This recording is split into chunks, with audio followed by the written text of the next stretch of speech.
গ্রামের একেবারে শেষ প্রান্তে একটা পুরনো বাড়ি ছিল।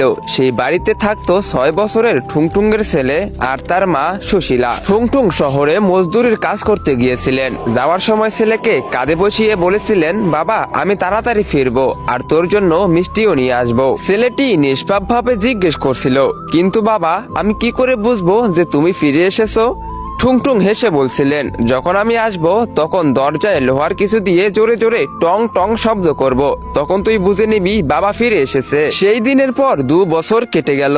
কোনো ফোন নেই, চিঠি নেই, খবর নেই, কিন্তু গ্রামবাসীরা মা আর ছেলেকে দেখলেই ফিসফিস করে বলতো, মনে হয় ঠুংঠুং আর কোনোদিনও ফিরবে না। বেচারা সুশীলা আর এই বাচ্চারা বড় অসহায়, কিন্তু ঠুংঠুংয়ের ছেলের বিশ্বাস ছিল যে তার বাবা অবশ্যই আসবে। তাই সে রোজ সন্ধ্যায় সূর্য ডুবলেই ঘরের বাইরে থালা আর একটা চামচ নিয়ে বসে আলতো ভাবে বাজাতো।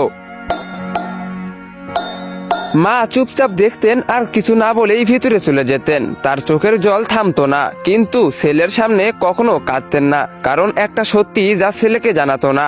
একদিন সুশীলা খবরে দেখেছিলেন যে ঠুংঠুং যেখানে কাজ করতে গিয়েছিলেন সেখানে এক বড় দুর্ঘটনা ঘটেছে এবং অনেক শ্রমিক মারা গেছেন। তো গাইস, কি হয়েছিল? ঠুংঠুং কি আসলেই দুর্ঘটনায় মারা গেছে নাকি ঠুংঠুং এখনো জীবিত আছে? তোমরা সেটা দেখতে পারবে পার্ট 2 তে। পার্ট 2 দেখতে চাইলে ভিডিওতে লাইক করে চ্যানেলটিকে সাবস্ক্রাইব করে দাও, আর টিকটক ফেসবুক থেকে দেখে থাকলে ফলো করে দাও, আর অবশ্যই কমেন্ট বক্সে কমেন্ট করো পার্ট 2।